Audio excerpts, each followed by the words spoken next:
मौलिक अधिकार पढ़ लिया हमने, पहला समता या समानता का पढ़ लिया है, ये कहां से कहां तक, आर्टिकल 14 से 18। दूसरा कौन सा पढ़े थे हम, स्वतंत्रता का अधिकार, स्वतंत्रता का अधिकार ये कहां से कहां तक है, 19 से 22, 19 से 22। तीसरा कौन सा पढ़े थे, शोषण के विरुद्ध अधिकार, शोषण के विरुद्ध अधिकार आर्टिकल 23 से 24। और अगला हम पढ़े थे चौथा, चौथा कौन सा पढ़ रहे थे, धार्मिक स्वतंत्रता का अधिकार, धार्मिक स्वतंत्रता का अधिकार, ये कहां से कहां तक है, आर्टिकल 25 से 28। और हम आर्टिकल 25 पढ़ लिए थे कि किसी भी धर्म को मानने, प्रचार करने, अंतःकरण की स्वतंत्रता, आप अपने की और विश्वास की, अपने जो भी मान रहे, क्या सुबह 4 बजे लोटा चढ़ाना है भगवान को, किसी धर्म को मानना है, हमारे धर्म का प्रचार, लेकिन दूसरे धर्म के साथ भेदभाव नहीं करेंगे, दूसरे धर्म को गलत नहीं बताएंगे, हम अच्छे, दूसरे गलत नहीं, ये हम नहीं बोलेंगे।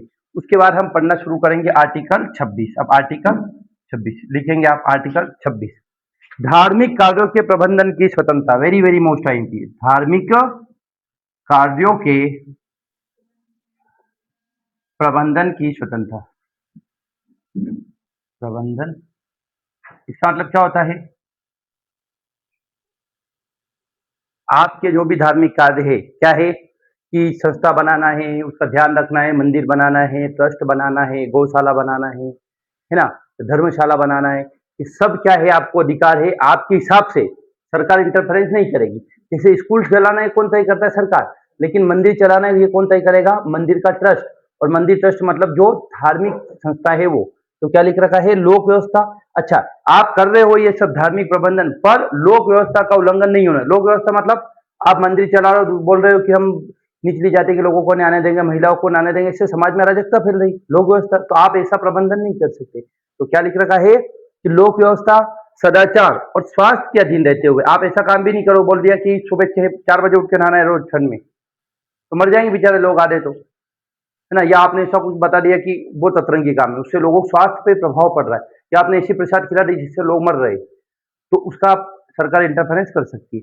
तो लोक स्वास्थ्य, सदाचार, सदाचार मतलब क्या होता है, सदाचार मतलब अच्छा आचरण, गुड बिहेवियर, के समाज में रहने के लिए अच्छे आचरण क्या है। और अधीन रहते हुए प्रत्येक धर्म, धार्मिक संप्रदाय को क्या क्या अधिकार, नंबर 1 पहला है अपने धर्म के लिए संस्थाओं की स्थापना। पहला काम क्या कर सकते हैं, मंदिर बना सकते हैं, क्या बना सकते हैं, मंदिर, मस्जिद,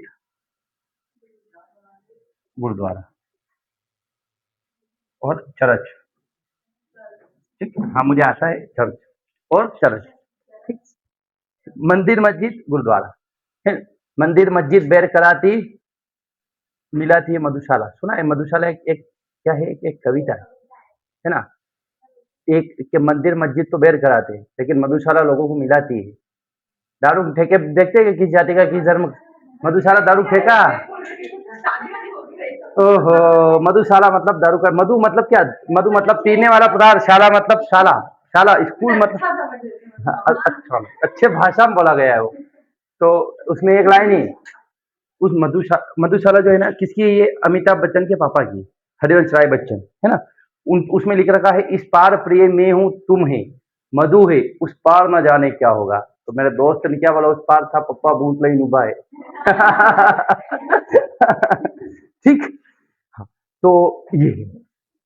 तो मंदिर बना सकते, मस्जिद बना सकते, गुरुद्वारा, चर्च आप अपने हिसाब से बना सकते। दूसरा, धार्मिक कार्यों का प्रबंधन, बोले कब भंडारा रखना है, किसको जिमाना है, क्या करना है, पैसे कहां से लाना है, ये सारे काम भी आप क्या कर सकते हैं, आर्टिकल इसके 26 में। और संपत्ति अर्जन का अधिकार, अपने मंदिर ट्रस्ट के लिए संपत्ति अर्जन कर सकते और उस ट्रस्ट के पास रख सकते, सरकार उस पर कोई इंटरफेरेंस नहीं करेगी।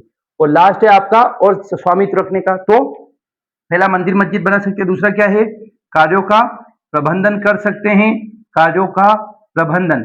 और तीसरा हम क्या कर सकते हैं, तीसरा हम कर सकते हैं संपत्ति को अर्जन कर सकते हैं व उसके पर स्वामित्व रख सकते हैं।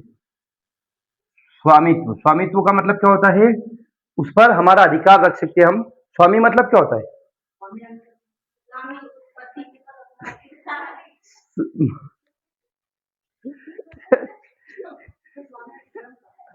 स्वामी मतलब हम उस चीज का मालिक। स्वामी है, स्वामी।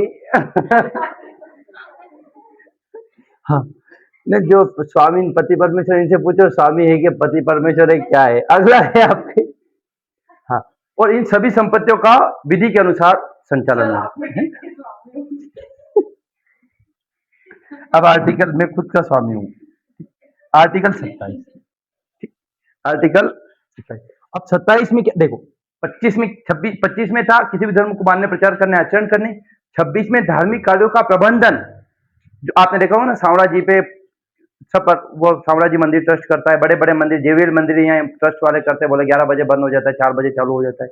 तो मंदिर ट्रस्ट को ये अधिकार है, ऐसा सरकार नहीं बोल सकती, अब रतलाम प्रशासन नहीं बोल सकता आप पूरे दिन खोलो, उस मंदिर को नहीं बोल सकते। उन मंदिर वालों ने क्या नियम बना रखा, बोले हम सुबह 7 से दिन में 11 बजे तक चालू रखेंगे और शाम को 4 से शाम को 7 बजे तक चालू रखेंगे, फिर हम बंद कर देंगे। तो ये उस मंदिर का प्रबंधन का अधिकार है।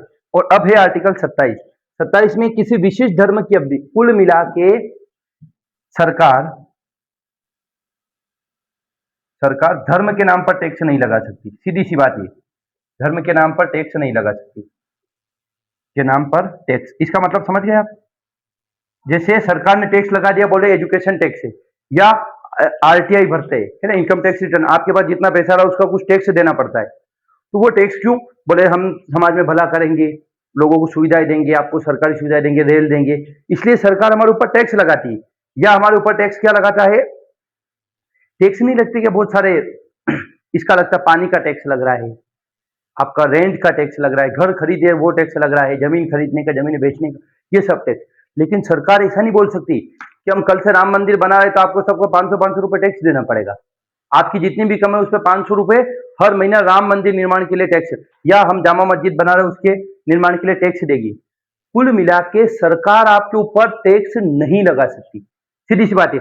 हमारे ऊपर सरकार पब्लिक वेलफेयर के लिए, मोदी जी ने पीएम केयर फंड रेस किया था, कब, कोविड-19 में, कि जो लोग, हम कोविड-19 की वैक्सीन लगाएंगे, जो लोग मर रहे हैं उसके लिए दान दो।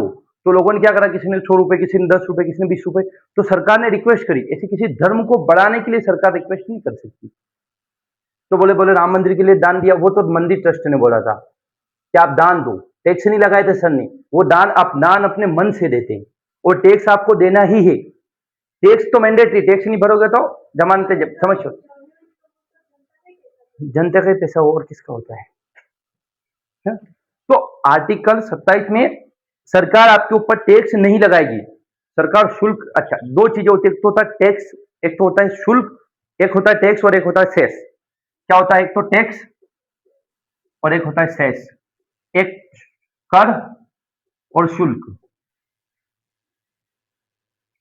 सेस की स्पेलिंग ये क्या है, सेस की स्पेलिंग देखो, कर और शुल्क, सेस क्या होता है देखो तो, अंग्रेजी में देखो तो। अच्छा, कर मतलब आपके ऊपर आरटीआई लगता है, इनकम टैक्स रिटर्न, कि जिन लोगों को भारत में 10 लाख से ज्यादा साल के कमाते हैं उनको अपनी आय के 30% सरकार को देना है। 100 रुपए कमा रहे 30 रुपए देना पड़ेगा।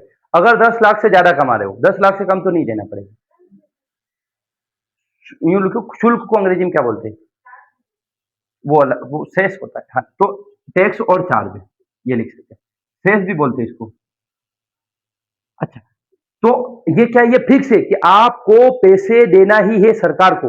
लेकिन शुल्क क्या है, आप मुझे बताओ, मंदिर जाते हो या हॉस्पिटल, सिविल हॉस्पिटल कौन कौन गया है, ये आपने मेडिकल कॉलेज, मेडिकल कॉलेज गाड़ी रखने के 5 रुपए लेते हैं ना, 10 रुपए, वो टैक्स ले रहे कि शुल्क ले रहे, शुल्क क्यों ले रहे, सुविधा देने के लिए, सुविधा दे रहे ना मैं गाड़ी रखने की, ठेकेदार के पास, वही तो बोल रहा, वो सरकार टेंडर निकालती है। ठेकेदार का मतलब है सी, सेस और टैक्स। हाँ, तो ये बता रहा मैं आपको कि आप गाड़ी का ध्यान रखते हो तो वहां सेस लगता है कि टैक्स लगता है, सेस लगता है। अच्छा, सेस क्यों लग रहा है या चार्ज क्यों लग रहा है, कुछ समय के लिए आपका ध्यान रखना है उनको। सेम ऐसे ही देखो, टैक्स में सरकार आपके भले के लिए, समाज के भले के लिए, ये संवैधानिक है, शुल्क नहीं, और शुल्क अलग चीज है। शुल्क आपको सुविधा, जैसे हम क्या ले रहे, टैक्स नहीं ले रहे, हम आपसे शुल्क ले रहे, पढ़ाने का शुल्क, एक होता है निःशुल्क और एक होता है शुल्क। शुल्क मतलब काम के बदले सुविधा, और टैक्स बिना काम के बदले ही सुविधा है। टैक्स तो आप खुद काम करो ना, आप उल्टा सरकार को दे रहे हो। सरकार आपको क्या सुविधाएं देती है? गरीबों को आयुष्मान भारत की सुविधा देती है, ट्रेन की सुविधाएं देती है। सरकार को देना ही है, वो मैंडेट, हाँ वो फिर हमें देगी, लाडली बहनाओं को देगी, ये करेगी, ये सब चीजें क्या है, ये टैक्स से आता है, लेकिन शेष सरकार के पास नहीं जाता है। जैसे मान के चलिए किसी मंदिर में बहुत बड़ा आयोजन हो रहा है, तो वहां पर मध्य प्रदेश की पुलिस लगाई है, तो पुलिस वाले को समोसा कचौड़ी कौन खिलाएगा? एमपी पुलिस थोड़ी, वो मंदिर वाले खिलाएंगे। तो पुलिस वाले उनसे शुल्क ले सकते, किसका? वहां सुविधा देने का, कि हम आपका इतना ध्यान रखेंगे, आप समोसा कचौड़ी खिलाओ, एटलीस्ट हमारे इन लोगों को तनख्वाह दो थोड़े दिन या एक दिन, या भले सैलरी नहीं दो तो एटलीस्ट इनका ध्यान तो रखो, ये होता है। तो सरकार सेस लगा सकती है, टैक्स नहीं लगा सकती। ये बात समझ में आ गई? सेस क्या होता है? किसी काम के बदले आपको दिया जाने वाला पैसा, और टैक्स मतलब समाज के भला करने के लिए सबको देना ही है। शुल्क सब, आप गाड़ी नहीं रखोगे, आप सालाना की तरफ जा रहे, तो क्या पकड़ के रख रहे, बोले ला पैसे दो? नहीं। पर अगर टैक्स है तो भले आप सालाना जाओ कि आलोट जाओ, पैसे देना ही है आपको। टैक्स, टोल टैक्स मतलब आपको देना मैंडेटरी, लेकिन शुल्क हो सकता है, अगर आप सुविधा ले रहे हो तो शुल्क देंगे, नहीं तो नहीं देंगे। तो सरकार क्या लगा सकती है? धार्मिक चीजों पर शुल्क, टैक्स नहीं लगा सकती। और टैक्स लगाने से क्या होता है?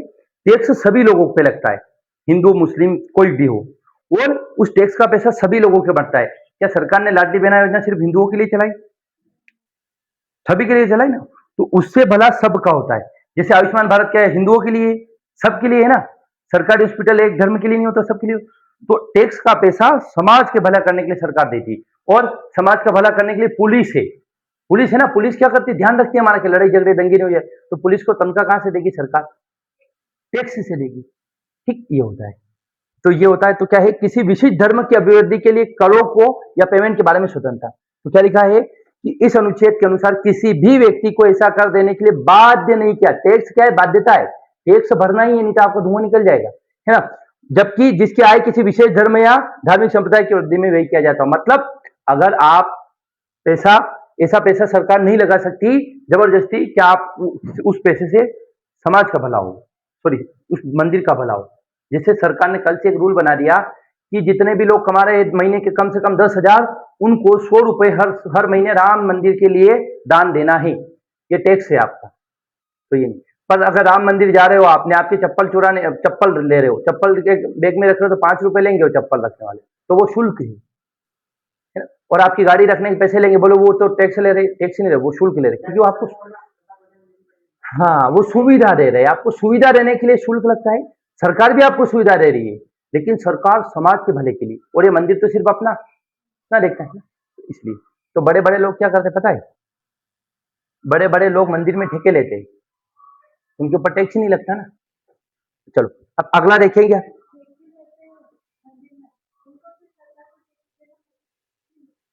अच्छा, मंदिर में तो टैक्स देना पड़ेगा। जो ठेकेदार, ठेकेदार का मतलब क्या है? किसी काम को कर रहा है तो उसको तो देना ही पड़ेगा, उसके अगर आय से ज्यादा है तो। आपने देखा होगा मंदिरों में, अच्छा मंदिरों में ये होता है, हमेशा मंदिर का काम चलता रहता है, ऐसा क्यों है? पता करना है। किसी भी मंदिर में जाओगे, ऐसा नहीं देखा होगा कि आपने मंदिर का काम कंप्लीट हो गया हो। हर मंदिर ये बन जाता है, ये बने इतने, फिर तोड़ देते इसको, नया बनाते। क्यों है? तो पैसा ही इतना है, बहुत पैसा है। अरे हमेशा चलता रहेगा मंदिरों का। हाँ, और ये उल्लेखनीय कि कर व शुल्क में हमने बता ही दिया। कर क्या होता है? संविधान कर की मनाही करता है ना। किसमें? अनुच्छेद 27 में टैक्स नहीं लगा सकते, लेकिन शुल्क की मनाही नहीं करता है, ऐसे है ना। ऐसे अब देखेंगे हम, आर्टिकल 27 खत्म हो गया। 27 में सिर्फ इतना सा लिख रखा है, एक दो लाइन में समझिए कि सरकार लोगों के ऊपर ऐसा कर नहीं लगा सकती जिससे किसी धर्म को फायदा मिले, लेकिन सरकार शुल्क लगा सकती है। कर और शुल्क में क्या फर्क है? शुल्क किसी काम के बदले आपका दिया जाने वाला पैसा, और कर और कुछ विकास के लिए पैसा दिया जाता है। कर लेती ना सरकार, तो महिलाओं का भला करती, पुरुषों का, शिक्षा का, सबका भला करती। लेकिन शुल्क में जो ठेकेदार पैसा ले रहा है वो सबको थोड़ी देगा, क्यों? ठेकेदार अपना अपना जेब भरेगा। तो ये, और टैक्स और कर में क्या फर्क है? टैक्स संवैधानिक है, और आपका चार्ज ये है कि लगा सकते। अब हम देखेंगे आर्टिकल 28, लास्ट आर्टिकल है इसका, धार्मिक स्वतंत्रता का आर्टिकल 28। 28 में क्या है? 28 में लिख रखा है कुछ दशा में धार्मिक संस्थाओं में धार्मिक शिक्षा या धार्मिक उपासना का अधिकार। इसका मतलब सिर्फ इतना सा है कि आपका मंदिर है, स्कूल है, तो उस स्कूल में सरस्वती शिशु मंदिर है तो वहां राष्ट्रगान करेंगे, वहां आप सरस्वती वंदना करेंगे, वहां आप जो भी करेंगे।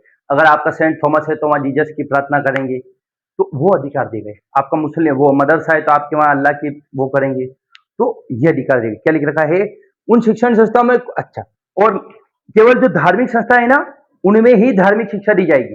मान के चलिए गवर्नमेंट स्कूल है, क्या गवर्नमेंट स्कूल में किसी बच्चे को ये बोल सकते हैं कि बोले हम ये गवर्नमेंट स्कूल में प्रेयर क्या होती है? जन गण मन वंदे मातरम, बस। और जो सेंट थॉमस स्कूल में कौन पढ़ा है? ऐसे मिशनरी स्कूल में या मदरसे में तो पढ़े ही होंगे। मदरसे में गए तो वहां अल्लाह की पूजा करते, पहले मतलब अल्लाह की प्रेयर करते। आपके मिशनरी स्कूल में जाते तो वहां पहले इसकी करते, जीसस की। सरस्वती स्कूल हिंदू धर्म का है तो वहां क्या होता है? हिंदुओं की प्रार्थना होती है, बोले एक राष्ट्र बनाएंगे, नहीं करेंगे, सांस्कृतिक कल्चर हो ना, आचार्य जी दीदी ने नाखून काटना, पेन पेन नहीं खाना रहता है। अब अगला क्या है? उन शिक्षण संस्थाओं में कोई धार्मिक शिक्षा नहीं दी जाएगी। कौन से? जो पूर्ण सरकार के खर्च से संचालित है। कुल मिला के सरकारी स्कूल, सरकारी कॉलेजेस, धार्मिक शिक्षा नहीं है। आपने देखा कभी कि सरकारी कॉलेज में आप किसी धर्म को बढ़ावा दे रहे? नहीं, किसी भी धर्म को बढ़ावा दे रहे, ये नहीं होता है। बोले एबीवीपी वाले देते, वो एक संस्था है, वो सर खुद प्रिंसिपल नहीं देता है। प्रिंसिपल के लिए सब बराबर बराबर है ना। और अगला क्या है इसमें 2 नंबर पे क्या लिख रखा है?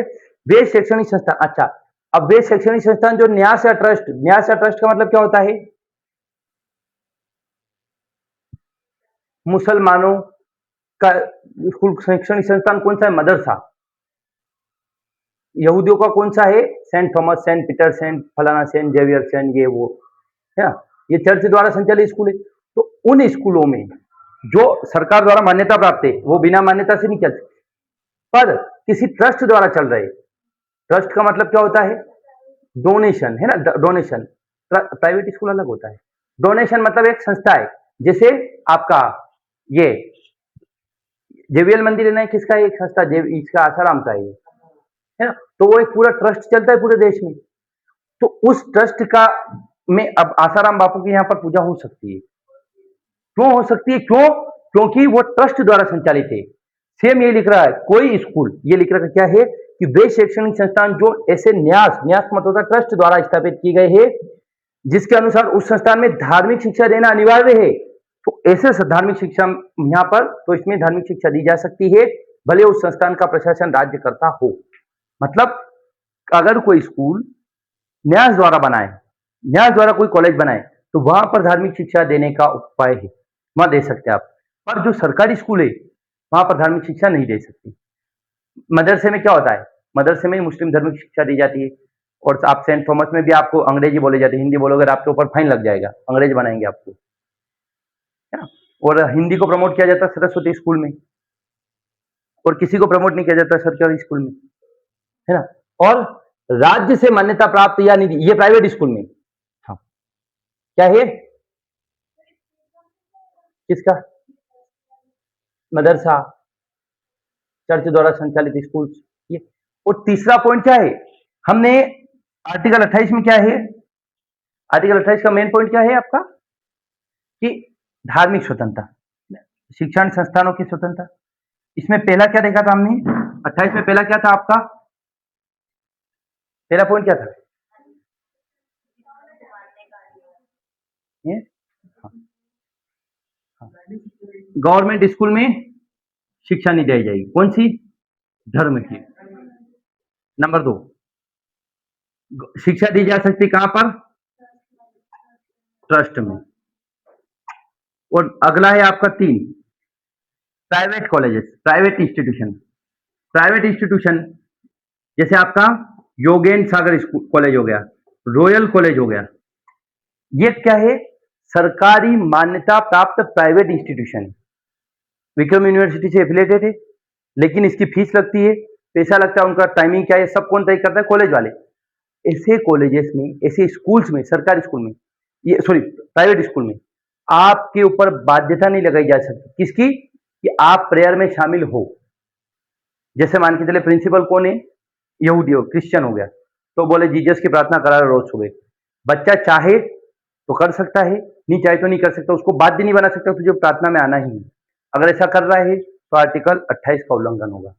अगली बात समझ, प्राइवेट इंस्टीट्यूशन अपनी प्रार्थना वगैरह कुछ भी करा रहे वहां पर बच्चों को बाध्य नहीं कर सकते। या मान के चले कोई जेएमआई है, जामिया मिलिया इस्लामिया, ये क्या है? ये माइनॉरिटीज कॉलेज है, मुस्लिमों का कॉलेज है। तो यहां पर मान के चलो कोई हिंदू बच्चा चला गया तो उसको बाध्य कर सकते कि नहीं कर सकते? जेएमआई में हिंदू बच्चा चला गया पढ़ने के लिए, तो अल्लाह की जो प्रार्थना कर रही है, मान के चलो नमाज हो रही है शुक्रवार के दिन, तो उस बच्चे को बाध्य किया जा सकता है? कर सकते। क्यों कर सकते? क्योंकि वो मान्यता प्राप्त है और धार्मिक है वो। हमने इसका उदाहरण पिछले का उदाहरण पूछा मैंने। मान के चलिए योगेंद्र सागर कॉलेज है, यहाँ पर रोज क्या हो रही है? रोज सरस्वती माता की पूजा हो, सरस्वती माता सबके चलो, माने भगवान राम की पूजा हो रही है, रोज गणेश जी बिठा रहे, लेकिन कोई बच्चा मुसलमान है, क्या उसको गणेश जी की आरती में जबरदस्ती बिठाया जा सकता? नहीं बिठाया जा सकता। उससे गणेश जी के लिए पैसे लिए जा सकते? नहीं लिए जा सकते। क्यों? क्योंकि वो सरकारी मान्यता प्राप्त प्राइवेट इंस्टीट्यूशन है, पर उसको यह अधिकार नहीं है कि किसको आप बाध्य करो कि इस बात को मानो ही मानो। तो क्या लिख रखा है आर्टिकल 28 के 3, राज्य से मान्यता प्राप्त या राज्य निधि से सहायता प्राप्त, निधि मतलब गवर्नमेंट एडेड, सरकार ने कुछ पैसे दे दिए, शिक्षण संस्थान में अध्ययनरत विद्यार्थी को धार्मिक शिक्षा में भाग लेने के लिए बाध्य नहीं किया जा सकता। यही बात है ना कि गणेश जी की मूर्ति बिठा रहे हो, धार्मिक शिक्षा दे रहे, या आप धर्म की बोले भगवान राम का चरित्र बता रहे, कोई मुसलमान बच्चा है बोले मुझे नहीं जानना, तो बाहर जा सकता है ना।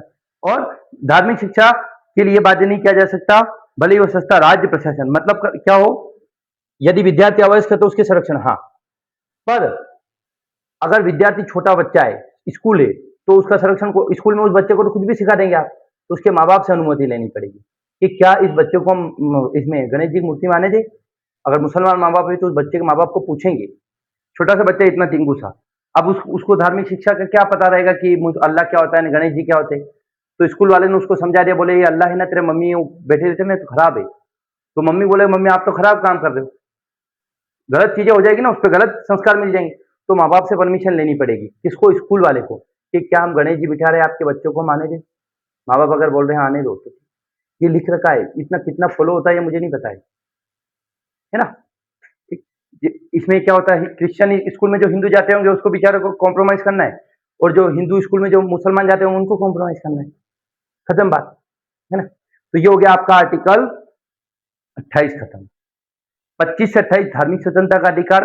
25 में आपका किसी भी धर्म को मानने, प्रचार करने, आचरण करने या बढ़ाने का अधिकार। इसमें आप अपने धर्म को अच्छा बताएंगे, दूसरों को खराब नहीं बता सकते। 26 धार्मिक प्रबंधन का अधिकार। धार्मिक प्रबंधन में क्या करेंगे आप बताएं, क्या करेंगे धार्मिक प्रबंधन में? अपना मंदिर, मस्जिद, गुरुद्वारा कुछ भी कर सकते हैं आप, है ना। और 27 में क्या लिखा था हमने? कर, टैक्स नहीं लगाया जा सकता किसी भी इंसान के ऊपर धर्म को प्रमोट करने के नाम पे।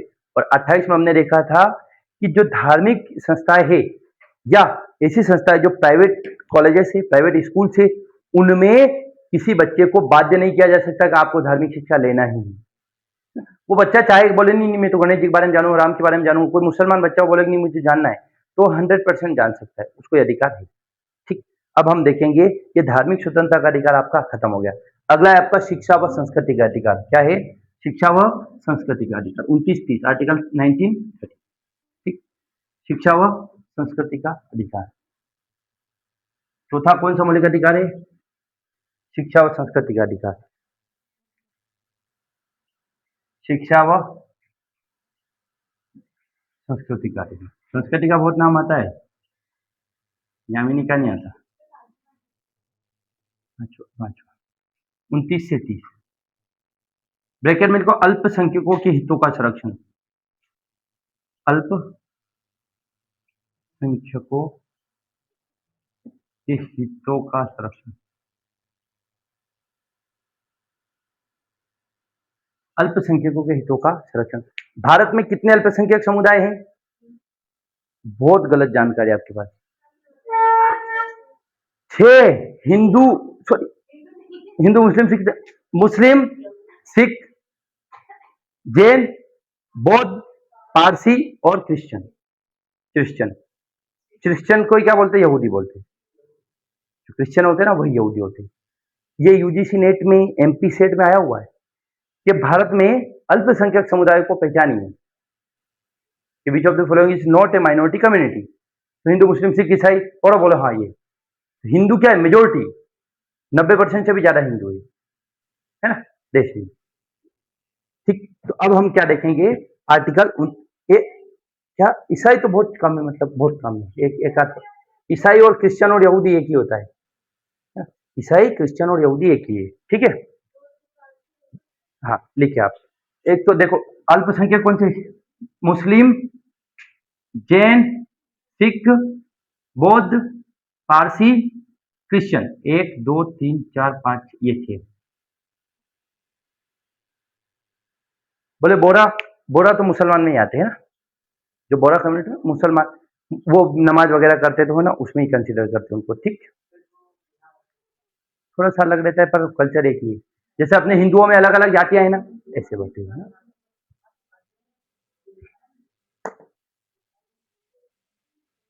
कौन कौन से बोलो?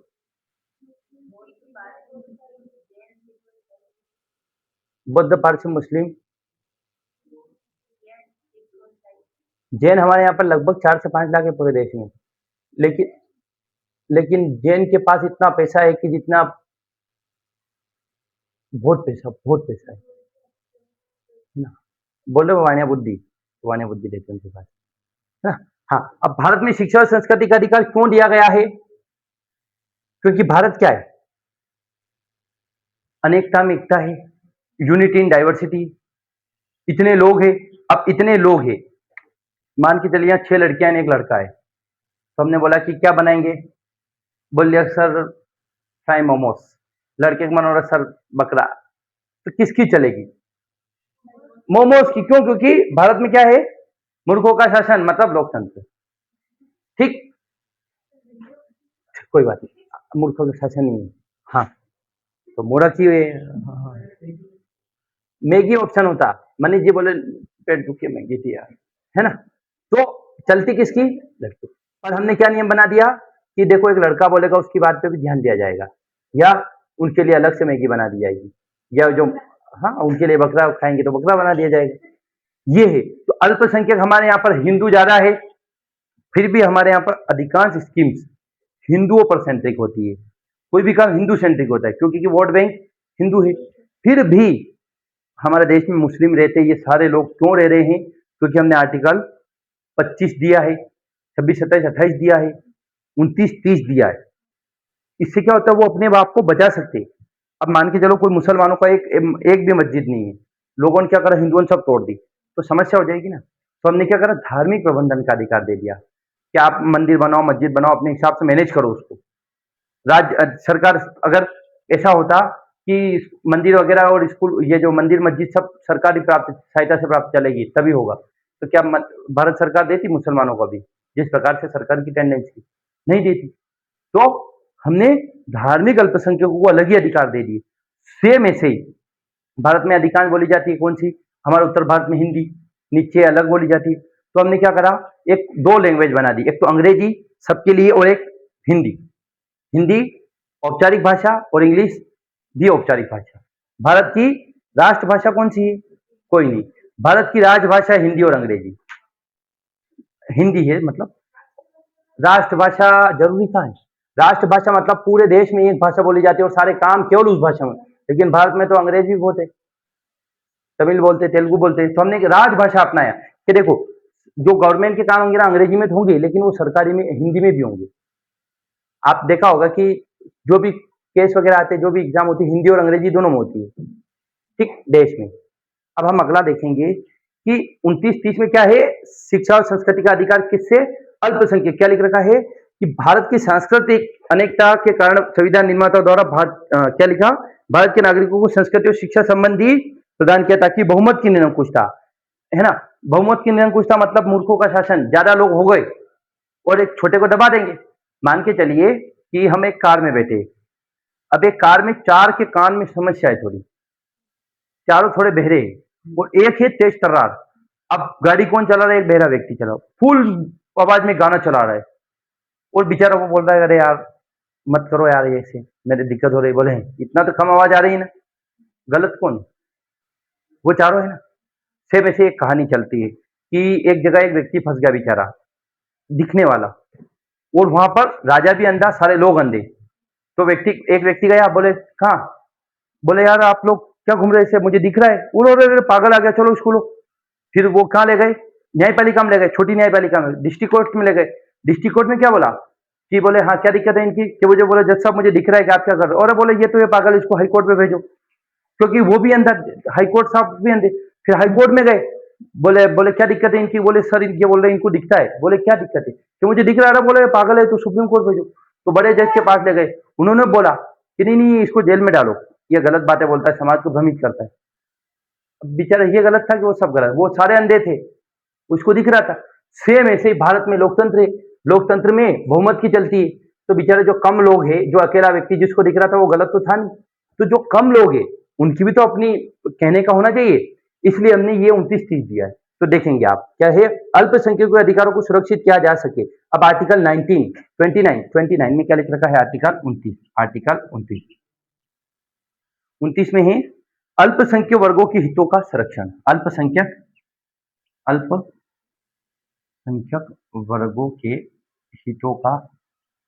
वर्गों के हितों का संरक्षण। इसमें क्या है? अनुच्छेद 29(1) के प्रत्येक नागरिक को अपनी भाषा, हाँ अल्पसंख्यक मान के चलो मुस्लिम है, उनको अपनी क्या है, मुस्लिमों की लैंग्वेज आपकी वो उर्दू बचा सकते हैं। आपके सिख लोग हैं, सिख की कौन सी है? गुरुमुखी लिपि बचा सकते हैं, है ना। अंग्रेजी बचा सकते हैं, अंग्रेज। तो ऐसे लोग जिनकी भाषा जैसे पाली, प्राकृत, ये भाषाएं बचाने का अधिकार है किसको? अल्पसंख्यक लोगों को। तो क्या है? 29(1) के अनुसार भारत के प्रत्येक नागरिक, प्रत्येक मतलब जो अल्पसंख्यक भी है, वो नागरिक को अपनी विशेष भाषा, लिपि, संस्कृति को बनाए रखने का अधिकार होगा। मतलब अपना कल्चर है, क्या कल्चर है कि हमें सुबह रोज क्या करना है? मंदिर जाना है तो जा सकते। अब मुसलमानों में क्या संस्कृति है कि हमें शुक्रवार के दिन नमाज पढ़ना है, हमें ताजिया निकालना है, हमें ये करना है, हमें अपने अल्लाह के वहां जाना है, हमें ईद मनाना है, बकर ईद मनाना है, मीठी ईद मनाना है। तो सरकार रोक नहीं सकती, बोले कोई ईद नहीं मनाएगा कल से। अगर ऐसा कर दे मोदी जी तो बोल सकते कि बोले कल से ईद बंद, इसे भ्रमित हो रहा है, बकरे काटेंगे उससे दिक्कत हो रही। बकरे कटते हैं ना ईद पे तो लोगों को बड़ी ये होता है कि बोले इतना काट। दशहरे पे कितने कटते हैं? बेरू बाबू जी के दशहरे पे है ना, पश्चिम बंगाल में इतने बकरे कटते हैं दिमाग खराब हो जाए। ईद पे भी नहीं करते हूँ। तो हमें प्यार सब अपना होता है तभी आता है। साडा कुत्ता, कुत्ता ने साडा कुत्ता, टोमी वो वाली बात है कि हमारे दशहरे पे तो हमारे बेरू बाबू जी के चढ़ाएंगे, हम हमारे मानता में, हमारे शादियों में करेंगे, लेकिन ईद पे लगता है वो दिखता है हमें, है ना। तो क्या है, जो कम लोग हैं, कम लोगों की भी तो वैल्यू होनी चाहिए। तो कम लोगों की वैल्यू के लिए हम क्या करते हैं?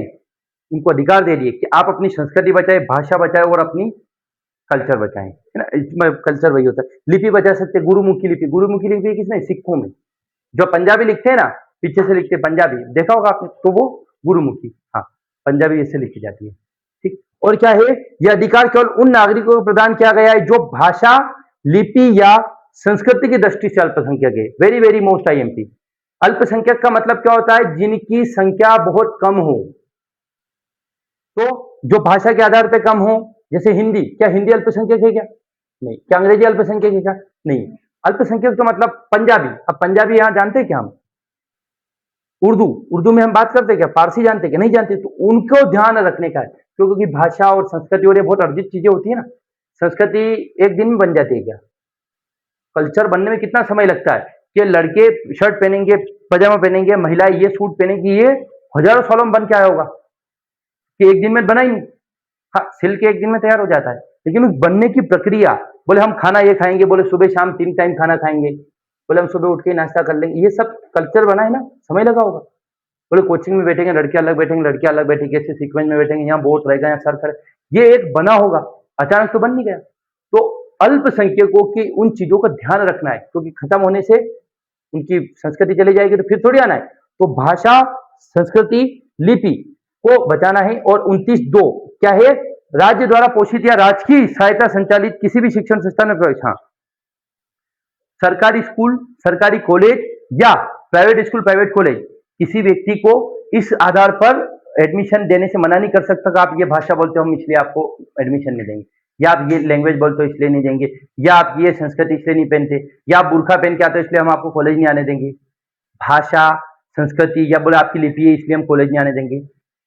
तो सरकारी इंस्टीट्यूट बोले प्राइवेट इंस्टीट्यूशन है जो बोले पंजाब का ही है, जो पंजाबी के लिए, तो वहां पर आप तो स्वाभाविक बात है पंजाबी बोलेंगे, तो वहां आपको रोका जा सकता है। पर गवर्नमेंट इंस्टीट्यूशन है उसमें आपको रोका नहीं जा सकता, किसके लिए? भाषा, धर्म, लिपि के नाम पे। तो क्या लिख रखा 29(2), 29(1) में प्रत्येक नागरिक को अधिकार दिए गए को अपने संस्कृति, शिक्षा और लिपि को बचाए, और 29(2) के अनुसार राज्य द्वारा पोषित या राज्य की सहायता से संचालित किसी शिक्षण संस्थान में प्रवेश के लिए किसी भी नागरिक को उसकी भाषा, लिपि, जाति या जन्म के आधार या वंश के आधार पर भेदभाव नहीं किया जा सकता कि आपको इस आधार पर एडमिशन हम नहीं देंगे। अगली बात समझ में? अब रोको थोड़ी देर इसको, मनी जी नींद आ रही, नींद निकालने दो इनको थोड़ा। कितनी देर का बन गया? कल क्या भी क्वेश्चन दूंगा मैं। तो 29 में क्या देखा हमने? अल्पसंख्यकों के हितों का संरक्षण। और 30 में क्या है आपका? शिक्षा व 30 में क्या देखेंगे? 30 में शिक्षण संस्थानों के प्रशासन। कुल मिला के 29 में क्या दे रखा था कि जो अल्पसंख्यक लोग हैं उनको क्या कर सकते हैं आप? अपने कोई भी नागरिक भाषा लिपि को बचा सकता है, अपने एजुकेशन इंस्टीट्यूशन खोल सकता है, और सरकारी स्कूल या प्राइवेट स्कूल है तो उसमें किसी भी व्यक्ति को बाध्यता नहीं किया जा सकता है, किसी भी के साथ भेदभाव नहीं किया जा सकता, धर्म के नाम पे, जाति के नाम पे, मूल वंश के नाम पे। अब हम देखेंगे आर्टिकल 30। आर्टिकल 30 में क्या है अभी बताएंगे आपको। आर्टिकल 30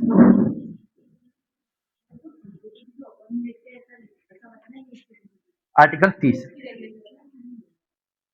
आर्टिकल 30 आर्टिकल 30 में शिक्षण संस्थानों की स्थापना और कुल मिला के किसी भी धर्म को अपने एजुकेशन इंस्टीट्यूट खोलने का, पानी भर के रहो ठंडा पानी ले आएगा।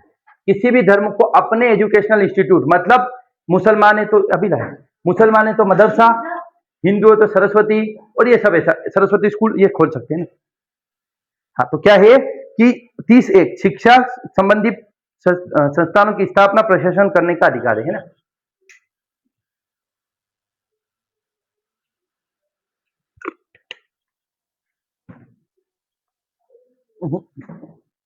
देने अब 30(1) में क्या लिख रखा है? इस अनुच्छेद के अनुसार धर्म या भाषा आधारित अल्पसंख्यक वर्गों को अपनी रुचि के शिक्षण संस्थान की स्थापना करने का अधिकार है। कुल मिला के हम मान सकते हैं कि एक स्कूल खोल लेंगे कि मतलब हिंदू धर्म को बचाने के लिए, या हम ऐसा कर सकते हैं कि Urdu college of institute, Urdu college जहां पर केवल उर्दू को बचाएंगे, उर्दू को प्रमोट करेंगे, या कुछ ऐसे आपके स्कूल या कॉलेज है जो संस्कृत भाषा को बचाते हैं, तो वो खोलने का अधिकार किसे? अल्पसंख्यकों को है ना। तो क्या है? इस अनुच्छेद के अनुसार धर्म या भाषा पर आधारित सभी अल्पसंख्यक वर्गों को अपनी रुचि की शिक्षा संस्थानों की स्थापना का या प्रशासन का अधिकार है। या मान के चलिए कोई अल्पसंख्यक उसने अपना, जैसे कि मदरसा खोलते हैं है ना, मदरसा अपने मुस्लिम धर्म के भाषा, लिपि, संस्कृति को बचाने के लिए, तो उनको वो अधिकार और प्रशासन का, तो उसकी टाइमिंग क्या रखेंगे, उसकी फीस कितनी रखेंगे, कौन आएगा कौन नहीं आएगा, एडमिशन का क्राइटेरिया क्या रहेगा, वो किसको अधिकार है? उस अल्पसंख्यक वर्ग को। वो 30(1) में लिख रखा है। और 30(1) में क्या लिख रखा है? हाँ, मान के चलिए कोई ऐसी जमीन है जो सरकार क्या कर रही है? एक्वायर कर रही है, सरकार ले ली, और वो जमीन अल्पसंख्यक समुदाय की है, तो उसके लिए सरकार पैसा देगी उसको। तो यही लिख रखा है कि 31(1) में क्या लिख रखा है? इसके अनुसार किसी अल्पसंख्यक वर्ग द्वारा स्थापित शिक्षा संस्थान की संपत्ति के अनिवार्य अर्जन के लिए कानून बनाते समय क्या करेंगे? हाँ, किसी अल्पसंख्यक वर्ग द्वारा स्थापित, रोको थोड़ी देर,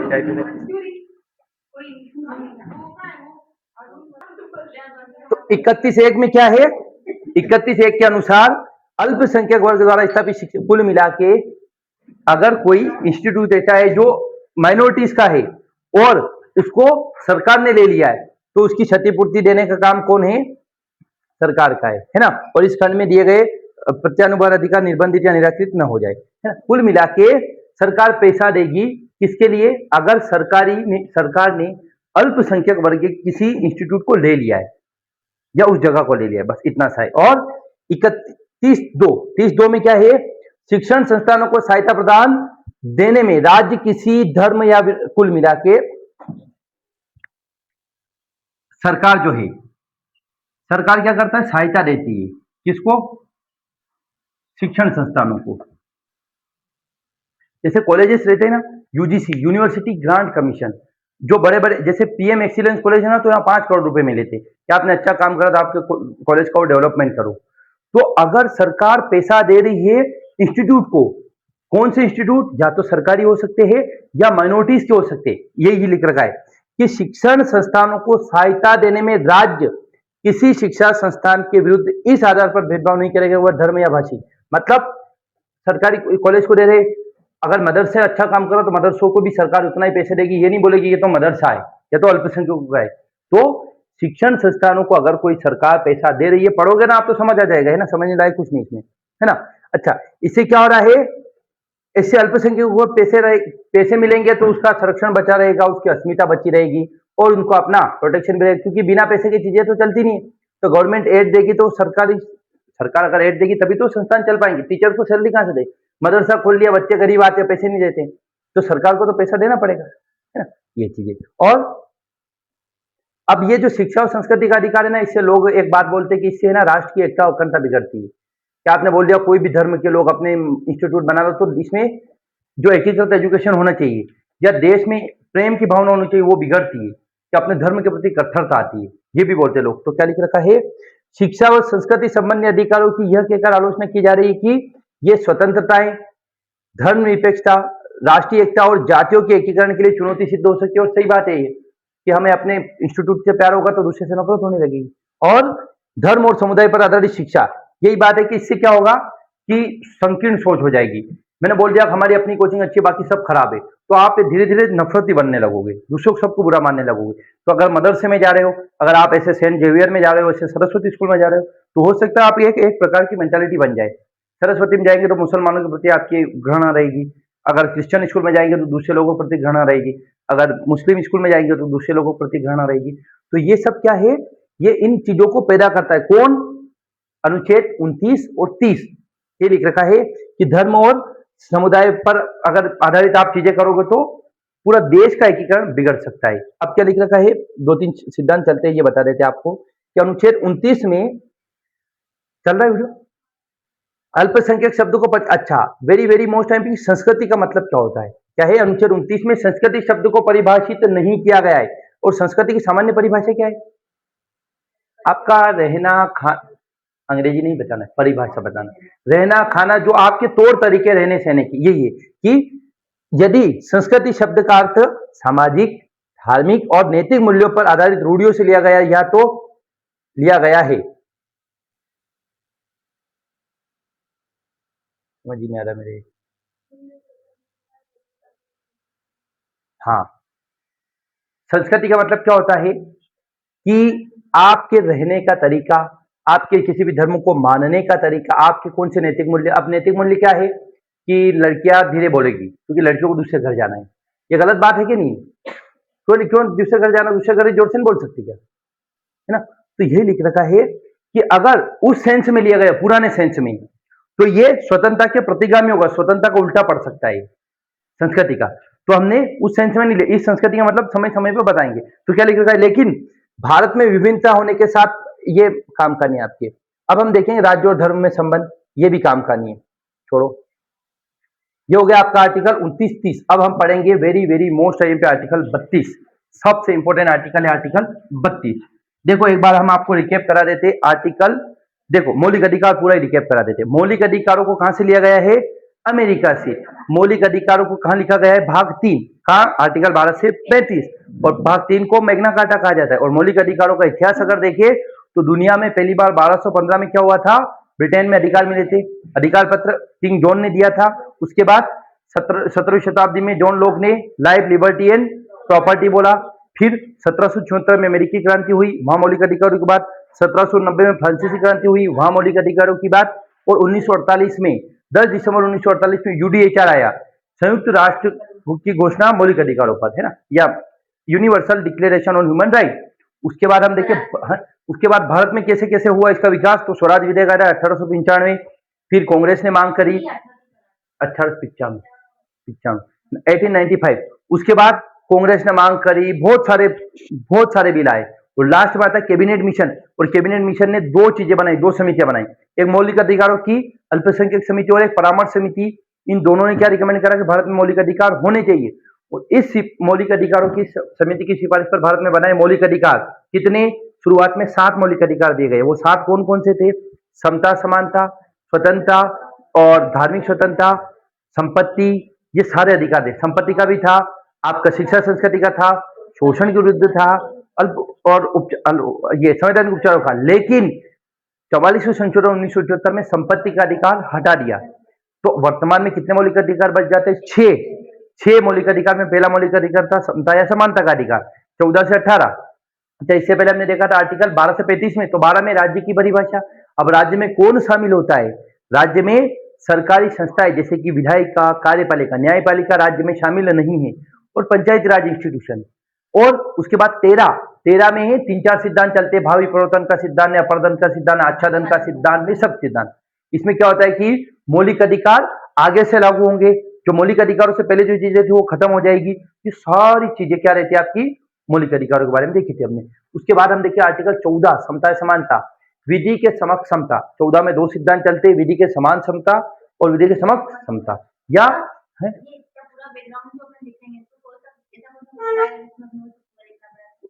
सीधा आगे मौलिक अधिकार समझाइए, 10 नंबर मौलिक अधिकार समझाइए, तो आप लिखेंगे मौलिक अधिकार। अच्छा, इतिहास नहीं लिखेंगे, ये तो हम समझने के लिए लिखते हैं। मैं बताऊंगा आपको कि 10 नंबर में क्वेश्चन अगर पूरा लिखोगे कैसे, मैं बताऊंगा अभी, है ना, ये पूरा हो जाए उसके बाद।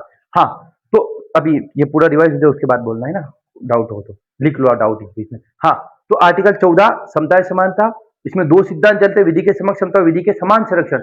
विधि के समक्ष समता मतलब घोड़े और गधे एक साथ दौड़ेंगे, ब्रिटेन में चलता है नकारात्मक अवधारणा। और विधि के समान संरक्षण मतलब अमेरिका में चलते समानों में समान। भारत में समता भी और समानता भी, दोनों चीजें गई है।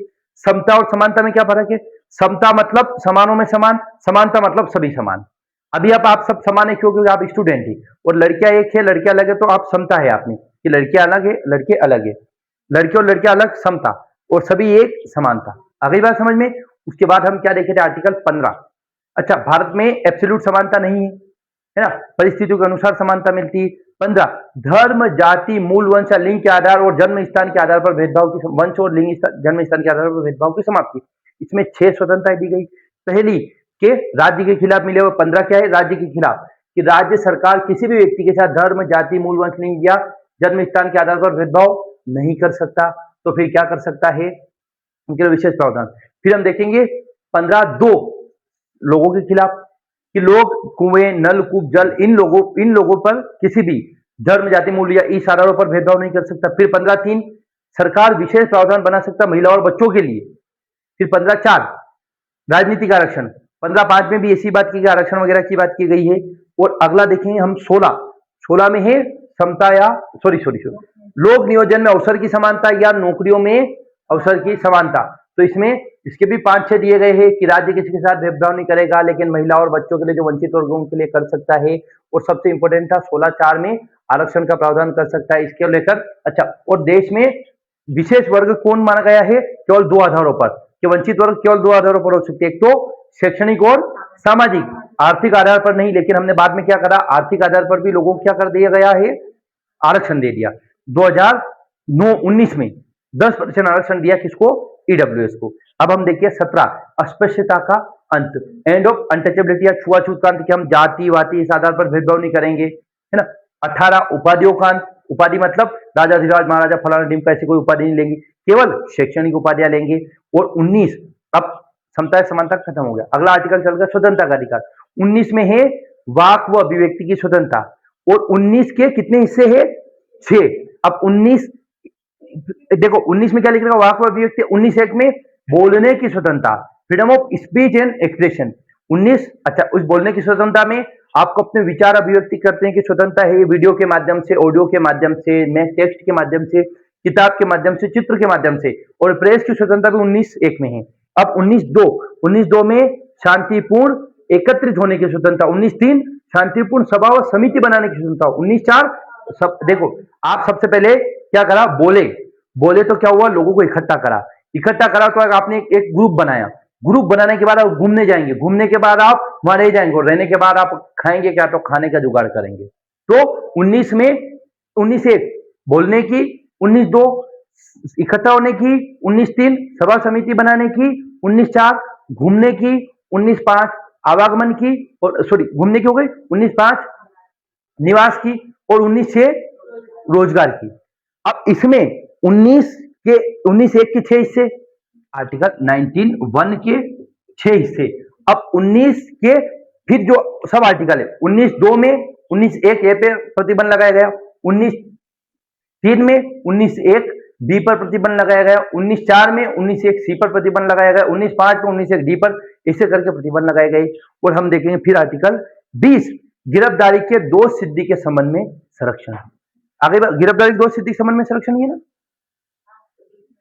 गिरफ्तारी, तो आपको गिरफ्तार, हाँ अपराध दोष सिद्धि के संबंध में, तो आपको जब जेल में डाला है उसी समय के कानून से सजा मिलेगी, खुद के विरुद्ध गवाही का बाध्य नहीं बना सकते, और क्या नहीं कर सकते आप, एक अपराध की एक ही सजा मिलेगी। और हमारे यहां पर क्या चलता है, एक्स पोस्ट फैक्टो लो, आपने, हाँ भाई, एक्स पोस्ट फैक्टो लो मतलब जब आपने कोई अपराध किया है उस समय के कानून से सजा मिलेगी। उसके बाद हम देखे थे 21 में क्या है, जीवन का अधिकार। क्या है आपका, जीवन का अधिकार। अब जीवन के अधिकार में क्या था कि आपको जीवन साथी चुनने का अधिकार, प्राइवेसी का अधिकार, फोन चलाने का अधिकार, सारे अधिकार दिए गए थे ना, ठीक। अब 21(a) को 2002 में जोड़ा गया 86वें संविधान संशोधन के माध्यम से, कि सरकार की जिम्मेदारी होगी कि 14 वर्ष तक के बच्चों को निःशुल्क अनिवार्य शिक्षा दे, मतलब 8वीं तक पढ़ाए, क्योंकि 6 साल में बच्चा एडमिशन लेता है, आजकल तो पैदा होने से पहले ही कर देते एडमिशन, कि बोले ऐसा नहीं सीट नहीं मिले स्कूल में। एक बात बता रहा हूँ मैं, छोटा सा 1 साल का हुआ नहीं कि माँ बाप उसको प्ले स्कूल में भेज के आ जाते, पहले 6 साल का बच्चा होता था उसके बाद स्कूल जाते थे, है ना, और 8 साल पढ़ाएंगे, 14 मतलब 8वीं तक फ्री में सरकार पढ़ाएगी। उसके ये है 86वें संविधान संशोधन 2002 में जोड़ा गया। अब हम देखेंगे 22 में क्या है, गिरफ्तारी के संबंध में संरक्षण। तो आपको 24 घंटे के अंदर न्यायालय ले जाना पड़ेगा, हिरासत में लेने का कारण बताना होगा, एक और आपको वकील देने का प्रयास करेगी सरकार, ये सारी चीजें दी गई है। और 23, अब ये हो गया आपका स्वतंत्रता का अधिकार। 23 में शोषण के विरुद्ध अधिकार, कि मानव व्यापार में प्रतिषेध नहीं करा गया है ना, बाल अपराध नहीं करा सकते, ह्यूमन ट्रैफिकिंग, चाइल्ड लेबर नहीं करा, फोर्स लेबर नहीं करा सकते। और 24 में छोटे छोटे बच्चों को, 14 वर्ष से कम के बच्चों को बाल मजदूरी नहीं करा सकते। उसके बाद हम देखिए शिक्षा, धार्मिक स्वतंत्रता करें 25 से 28। 25 में क्या था, किसी भी धर्म को मानने, प्रचार करने, आचरण करने का अधिकार, और अपने धर्म को अच्छा बताएंगे, दूसरे धर्म को खराब नहीं बता सकते आप। 26 में था आपको अपने धार्मिक प्रबंधन का अधिकार, कि आपके धार्मिक इंस्टीट्यूट बनाए, मंदिर बनाए, मस्जिद बनाए। 27 में क्या है, सरकार आपके ऊपर टैक्स नहीं लगा सकती धर्म के नाम पर, है ना, कि आपको टैक्स देना पड़ेगा ताकि हम इस धर्म को प्रमोट करेंगे। और 27 में क्या था, 27 में आपके एजुकेशनल इंस्टीट्यूट में किसी भेदभाव नहीं किया जा सकता। 28 में क्या था,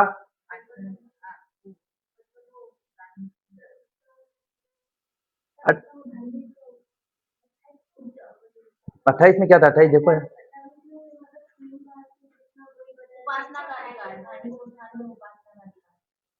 हाँ धार्मिक शिक्षणों में क्या है, उपासना वगैरह कर सकते हैं, जो कुल मिला के जो सरकार द्वारा संचालित है ना, उसमें कोई रोक नहीं सकता, कि आपको जबरदस्ती नहीं कर सकते, आपको ये करना ही पड़ेगा, प्रेयर करना पड़ेगा।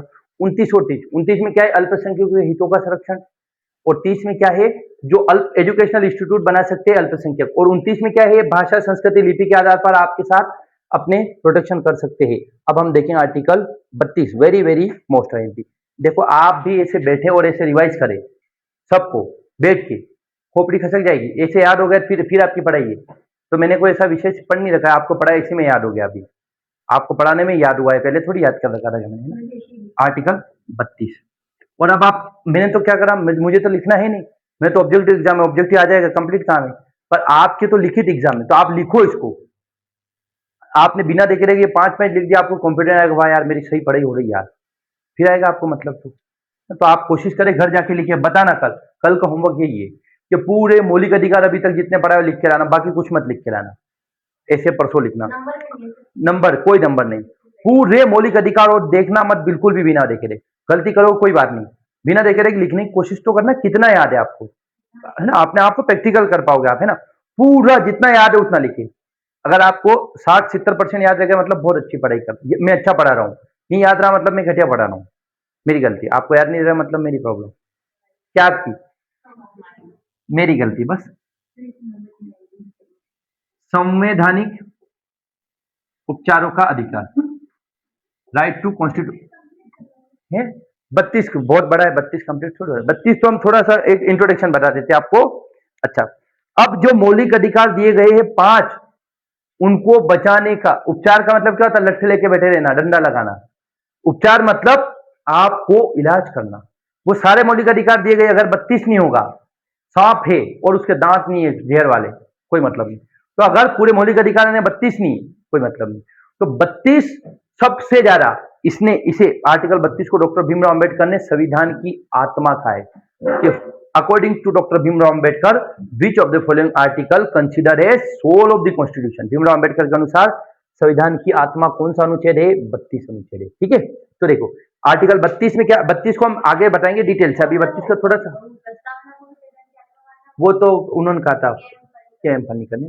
प्रस्तावना को संविधान की आत्मा अलग ने कहा है और भीमराव अंबेडकर ने अलग कहा है, ये भी याद रखो।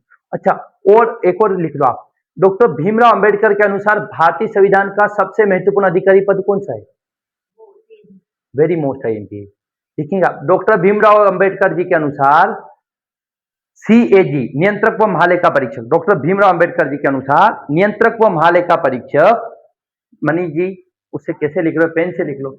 डॉक्टर भीमराव अंबेडकर जी के अनुसार नियंत्रक व महालेखा परीक्षक, डॉक्टर भीमराव अंबेडकर के अनुसार नियंत्रक व महालेखा परीक्षक सबसे महत्वपूर्ण अधिकारी पद है। Very very most IMP. Pen pencil use क्यों कर रहे हो आप, मिट जाएगा। वाह। डॉक्टर भीमराव जी अंबेडकर के अनुसार सीएजी, नियंत्रक व महालेखा परीक्षक सबसे महत्वपूर्ण अधिकारी पद है। सबसे इंपॉर्टेंट क्यों? क्योंकि ऑडिटिंग करता है।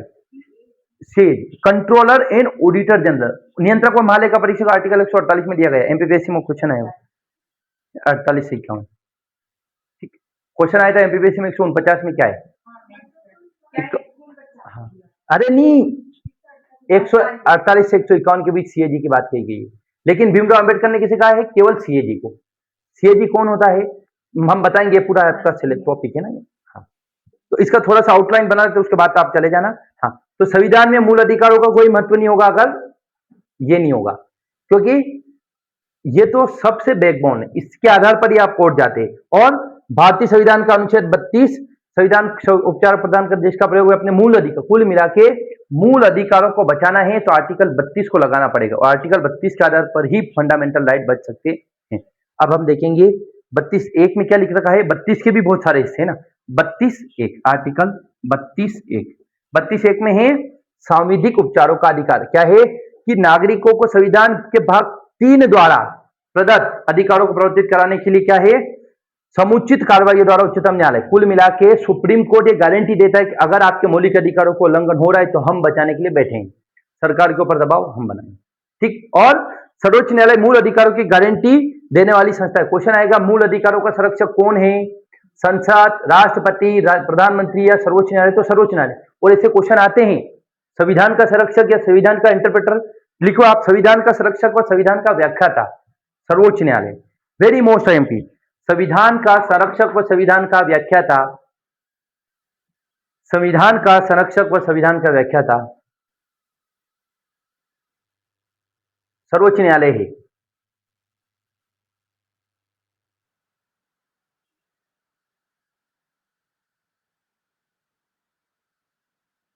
अच्छा, अब सबसे इंपॉर्टेंट क्या है पता है? आर्टिकल 32 में क्या मूल अधिकारों में लिखा है उसके अलावा कोई चीज हो गई तो जा सकते हैं क्या? नहीं जा सकते। तो आर्टिकल 32, हाँ लिख लिया आपने यामीन? क्या क्या लिखा? व्याख्याता, वेरी गुड। हाँ, तो क्या है, अगर आर्टिकल 32 में केवल मौलिक अधिकारों को लेकर आप सुप्रीम कोर्ट जा सकते हो, दूसरे अधिकारों को लेकर नहीं। जैसे दो भाई बहन के बीच लड़ाई हो गई, लठमार हो गया, तो आप कहां जाएंगे? सुप्रीम कोर्ट जा सकते क्या 32 के तहत? नहीं जा सकते। पर आपकी बहन ने आपको सुबह उठा दिया नींद से तो जा सकते, क्योंकि निद्रा का अधिकार मौलिक अधिकार है। आपकी बहन ऐसे झांक झांक के फोन देख रही है, बोले किससे बात कर रहे, तो आप मौलिक अधिकार का उल्लंघन हो तो जा सकते हैं, लेकिन दो जाफट रख दी नहीं जा सकते, क्योंकि जाफट रखना दोनों भाई बहन का वो एक अलग अधिकार है। तो जमीन निकालनी पड़ेगी बुआ जी साइन करवा के। हाँ, तो क्या है कि सुप्रीम कोर्ट केवल मौलिक अधिकार बचाता है, अन्य अधिकार नहीं। अन्य अधिकार में कौन है? लीगल राइट, लीगल राइट हो सकते हैं ना, जा सकते, लेकिन वकील कहां से लाओगे आप? और सरकारी वकील लिख रखा है, मिलता थोड़ी क्या? जुगाड़ थोड़ी, जुगाड़ होना चाहिए। सरकार सुप्रीम कोर्ट में क्या बैठे क्या वकील, लाओ लाओ हम आपकी सुनवाई करेंगे? वकील कहने की बात है, संविधान में लिखी, वो तो आदर्श। देखो पिक्चर चलती है, मूवी चलती है ना, तो मूवी में पति पत्नी के बीच कितना प्रेम रहता है, बुरे तो कभी होता ही नहीं उनके पास। अच्छा, रियल में ऐसा होता है?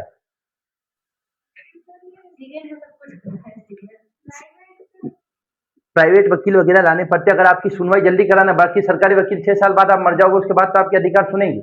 आपने नहीं सुना कि अभी एक व्यक्ति हाई कोर्ट से निकला और वो पता चला उसके सब मर गए घर वाले, और पता चला वो दोषी ही नहीं था, तो वो सरकारी वकील के चक्कर में रहते। सरकारी काम सरकारी हिसाब से होते। अब एक कोचिंग है, आपके टी शर्ट बनवाना था, आई कार्ड बनवाना था, जल्दी बना दिए। इस कॉलेज होता तो बोले वाह आई कार्ड बनाएंगे फिर, पर वो सरकारी हिसाब से काम करते हैं, त्वरित न्याय नहीं मिलता है। और त्वरित न्याय के लिए आपको अच्छे वकील करने पड़ते हैं, ताकि वो जल्दी आपकी अर्जी लगवा दे और जल्दी आपकी सुनवाई करा दे। इसीलिए कोचिंग क्यों आ रहे हैं आप? स्कूल क्यों नहीं जा रहे? सरकारी स्कूल में और सरकारी प्राइवेट स्कूल और कॉलेज के सिलेबस है एमपीपीएससी में।